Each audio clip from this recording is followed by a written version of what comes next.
Thanks for joining us. This is your host, Taylor Bradley, and you're listening to the Troop HR podcast.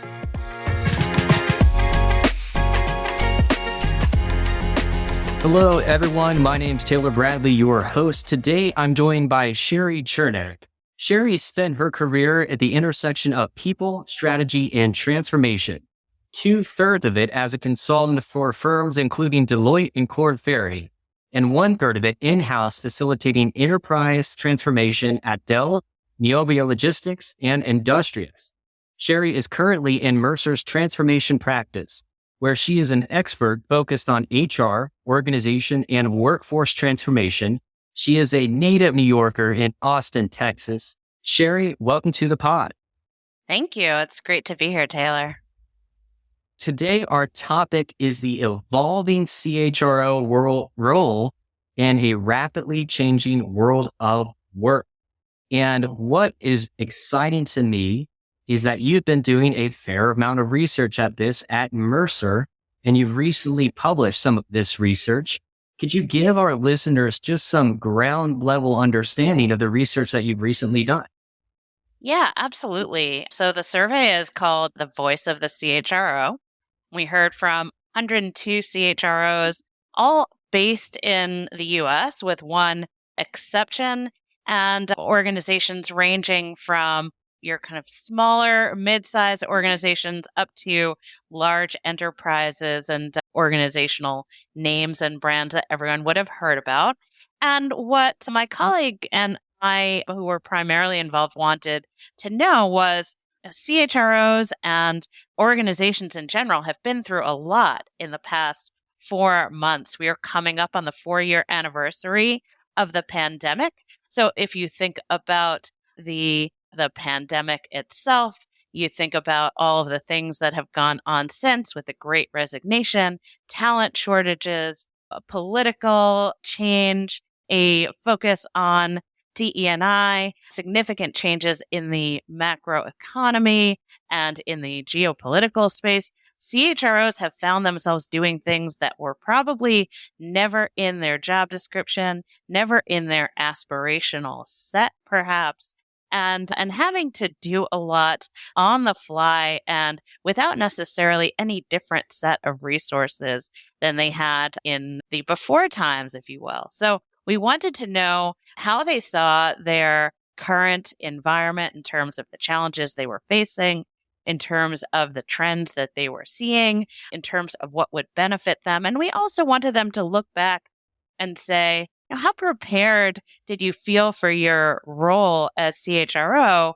And what would you have liked to know more about in retrospect? So really interesting input and has significant implications, not just for CHROs and chief people officers themselves, but for people who aspire to those roles and also for the HR organization in general.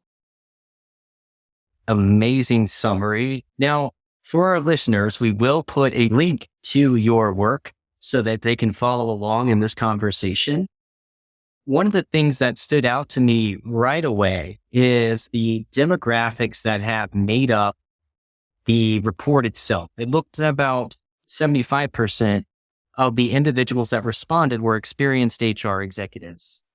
So about 3/4 of CHROs were what we defined as tenured. So that means they'd either been in their role for 3 years at least, or they had been in more than one CHRO role. And so I think it was about 72-28. So you had about 28% of people who this was their first rodeo, if you will. And imagine getting on the scariest bull at your first rodeo. So what a time to be a new CHRO.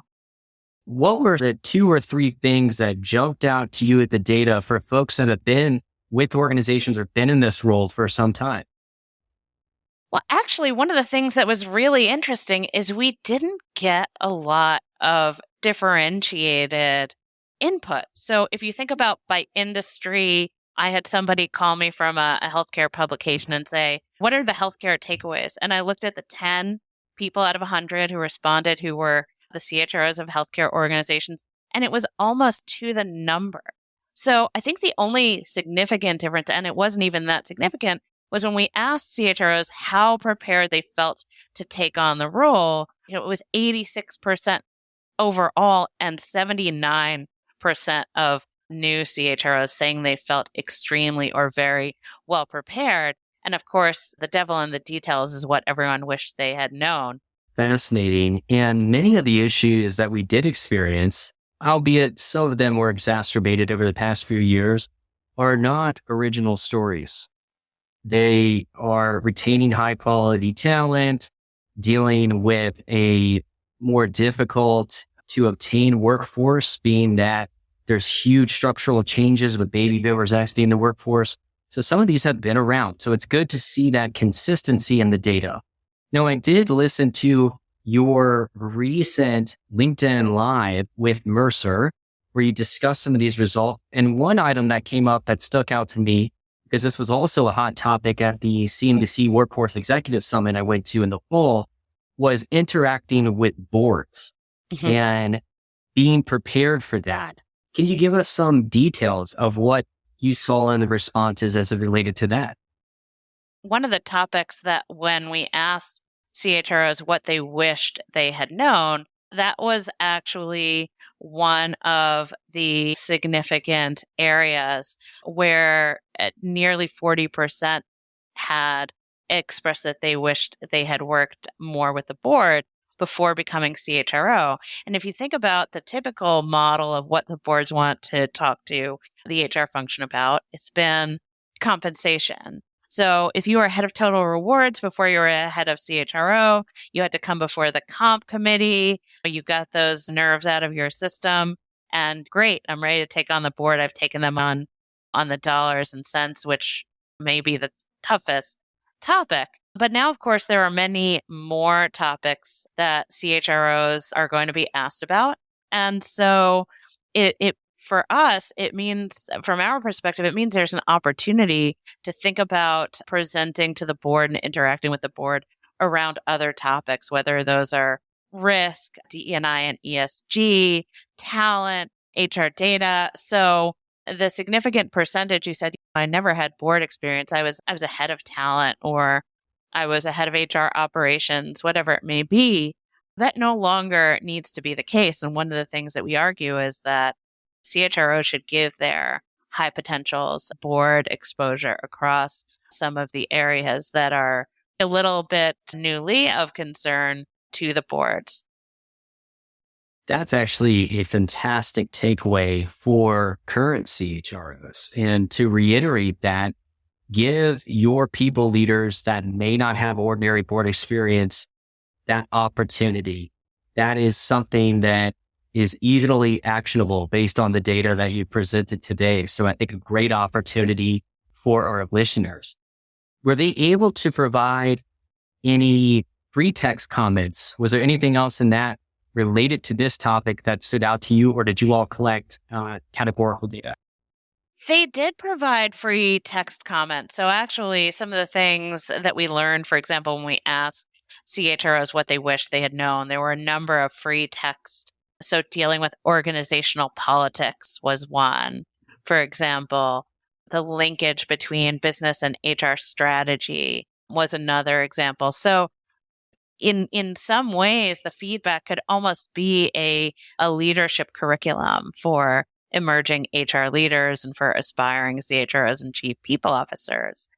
Our perspective in the study is that CHROs need to be corporate athletes, because we think that confidence in the role is, I know the HR body of knowledge really well, but when 41% say they wish they had known more about data and analytics, 40% say they wish they had known about non-HR topics like finance and operations, what you see is you've got that kind of HR specialist at the highest level of the organization, but do you have what we call that corporate athlete who, as a member of the C-suite, is going to have to make decisions about whether they should acquire an organization, whether they should launch a new product or service, whether they should locate in a particular country or region. These are all things that don't come out of the HR body of knowledge. So does HR provide enough opportunity for people to get the general business chops, not to mention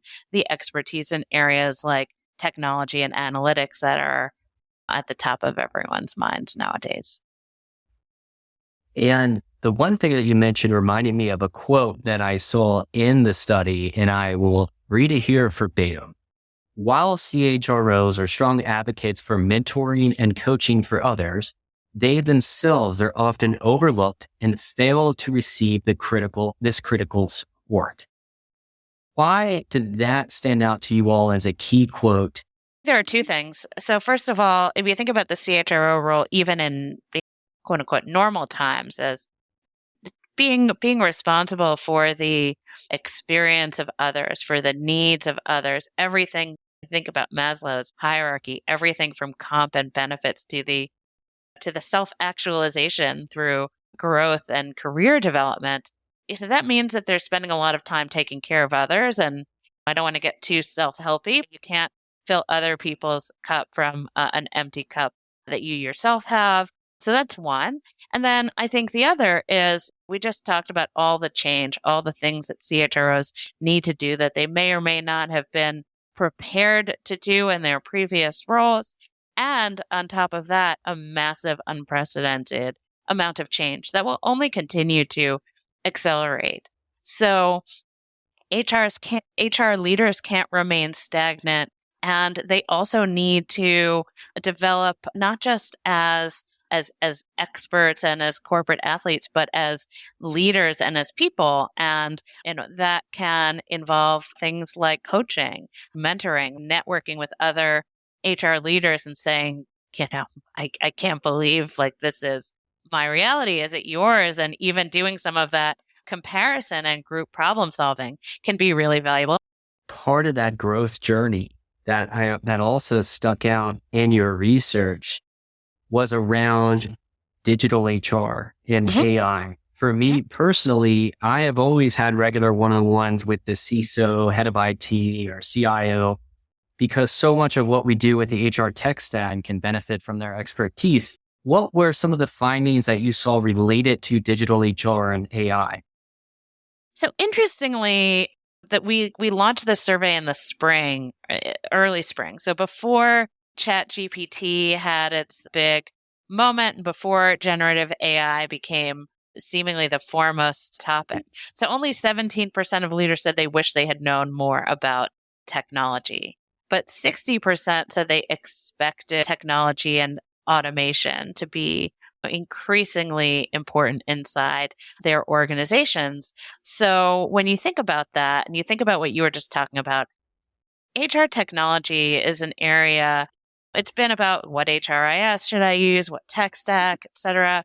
It's been a little bit simpler in ways, but also I would say HR technology is not an area. When you think about where does HR typically invest, where does HR typically grow its best talent? HR technology is not typically one of those areas. But as you think about things like generative AI, it's about using technology to change the way that people work. So while some of the coding elements and how you build the environment so that it is secure and so forth may be the domain of the CIO, HR needs to have a higher level of understanding of how AI can simplify certain processes, free up people to do what matters, and also achieve that balance between machines and humans. So not taking out the human interaction that is critical and what is, after all, called human resources. And so those are not areas that HR can really outsource to the CIO or the CISO. First of all, there may be differences in degrees of risk. Maybe they don't want to go gangbusters on an AI investment or creating an environment that might leave them vulnerable, but are there things that can be tried in the public domain? Are there things that HR can pilot? Can some of the HR needs that are really organizational needs? So everyone likes to talk about, wow, I can write a performance review in 10 minutes. And warning, it should not be a substitute for what you, the manager, actually think about your employees. But if I could have a draft by punching in 10 words or phrases that I think about a person into an AI, and I can have a much better written and more thoughtful performance feedback summary than I've had in the past. That could be something that can be time saving and exponentially helpful for the organization. So these are suddenly things that HR needs to understand, needs to propose, needs to have the awareness. So the feedback is, don't render to the IT organization all of the decisions, and also make sure AI is going to have impact on people's jobs across the enterprise. So that is something that HR should be at the table to discuss. What is the pace of change? How do we want to redeploy people if suddenly AI is doing 80% of their jobs? How do we have the right people on an enterprise team that is tackling AI for the organization? So our feedback is, learn, drink from the fire hose, whether it's bringing people into the HR organization from outside or growing your people. And spoiler, it's probably both. Do not outsource this and say IT will take care of it, or they may take care of it, but not in the way that you would have liked. There are two things that really stuck out to me in that response. So the first is the growth of the technology in a short period of time. The National Bureau of Economic Research put out a great paper about AI adoption in America, and they evaluated, I believe it is 850,000 firms in 2017. And at that point, it was about 6% of those firms were using AI technology they adopted. Then we get to what you've just described, going from you published in spring, and then all of a sudden generative AI exploded onto the scene in November. And we are still playing catch up. Now, I believe that this is going to be a decade-long process of adoption. Intensity is growing, and we're seeing a lot new job growth. The opportunity for HR leaders is to adapt and to learn. Don't delegate all this out. Have those one-on-ones with leaders to get their expertise so that you can then apply it to your HR use case. Now, you've looked at a lot of answers. What was something that maybe you ranked low as a concern that surprised you? One I mentioned was technology being low, but I think it as an area where HR leaders wished they had known more. But that I think was a little bit of time. I think of what are some of the biggest challenges that you face today? Only a third said decreased budgets and automation. And I feel like we're in a season where HR budgets rose, and then maybe they froze, or maybe they even shrunk. I think 2024 is not 2021 in terms of organizations making investments in the HR organization, with the possible exception of some of these enterprise-wide plays around technology and analytics. It has been quite the adjustment. This is the don't fight the Fed period of the business cycle, but I think things are starting to find a bottom for HR teams. So hopefully we get an equilibrium of our budgets moving forward. Now, one thing I like to do before we get into the lightning round is talk about your personal journey and having a review on your LinkedIn. I think two things will stand out to people right away. So the first things that I don't want this opportunity to pass us by, you are a certified career coach. Not only do you have tons of experience, but this is an area that you have special expertise in. So what are just maybe one or two practical takeaways that you would have as advice to our CHROs that they can grow their careers? Well, something a CHRO leader once told me that has stuck with me and that has resonated with people that I've spoken to in audiences and individually is, you own 51% of your career, meaning you're the majority shareholder in your career. And that creates both privilege and opportunity. And the privilege is, you get to decide, you get to be in the driver's seat about what you want, about whether a certain role is taking you to where you want to go, or epitomizes where you wanted to go and now are. And it also creates a responsibility to develop yourself to always be understanding your value in the marketplace and to continue to strive. Nobody can do that for you. And the minute you relinquish that majority shareholder position, it allows other people to maybe have more influence than they should over what you yourself are best equipped to influence in terms of your development, your growth, articulating what you want from your career. That is phenomenal. I've never heard anyone put it as you're the majority shareholder, but that is something that I'm going to quote you on in the future. What a brilliant way to look at career. Final question for you before we get into the lightning round. I did see that part of your volunteer background and advocacy seems to be at two places. So the volunteer crisis text line and the suicide crisis center of Dallas. Emotional and mental health play a huge role in leadership in HR. What are some takeaways that you had from those experiences that you feel that we should be mindful of or apply to our careers in HR? It's interesting as a Gen Xer, mental health and wellness were not topics that were really welcome in the early years of my career.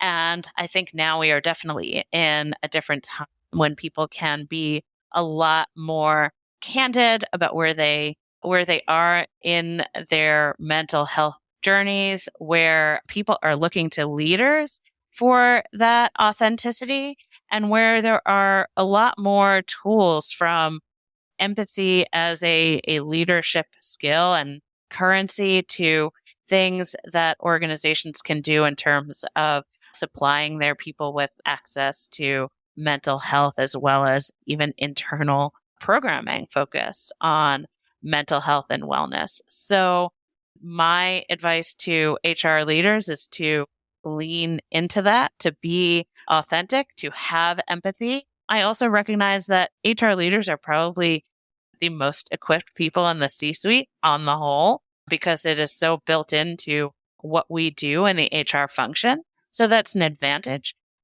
Thank you for that and for the volunteer work and advocacy you do with those groups.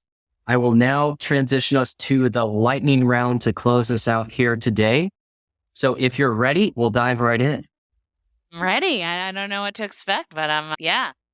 All Let's right. go. Well, let's go for it. Out of all the advice you've given, which has been amazing, what is the best career advice you could give in one sentence? Make your career an adventure. I love that. And the next up that we have here, what is your favorite HR tool or book right now? I am very much into coaching, and I am in the middle of my ICF certification, having also been a coach. And so it is really the coaching capability, both the writ large in terms of how organizations can have coaching embedded in their organization, and then writ small, coaching is now the expectation for every people manager, every leader. I love that. All right. One hot take HR opinion that you have. I think that I'm laughing. I think that as somebody who came to HR roles from an unconventional background from being a consultant, I think that HR sometimes has a guild mentality that does not benefit the function. Bring in people from outside. We were just talking about data and technology as two areas. Bring in people from other parts of the business, operations, strategy, marketing. There are so many skills that can be introduced into the HR function. If you don't say, oh, well, you haven't been a business partner, ergo, you can't be a director of employee experience or what have you. That resonates with me. I was a firefighter paramedic and then pivoted into HR. So someone took a chance on me and it worked out. I love All right. it. Final question for you. How can our listeners connect with you and find out more about the research that you're doing? Well, they can connect with me on LinkedIn, and I love to connect with people, have conversations. People have somehow figured out, I seem to get a lot of requests for, hey, can you give me career advice? And I always say, gee, I've never met you. I don't know what I'm going to tell you. But usually by the time we get off the phone, I've thought about 2-3 people that someone can talk to. So hopefully not starting a stampede, but I do seem to have some kind of magnetic pull around that topic. And then the Voice of the CHRO survey is on .com site and LinkedIn. And if you reach out to me, I can also zap you a link to the survey and the report. Fantastic. For our listeners, we'll make sure to get those links into the description for you. But Shari, thank you so much for your time and being on the podcast today. Thank you, Taylor. I enjoyed. Thank you for listening to this episode of the Troop HR podcast. If you enjoyed this episode, we encourage you to subscribe and leave a 5-star rating. If you would like to learn more about our community, please visit troophr.com. In the meantime, keep living the dream.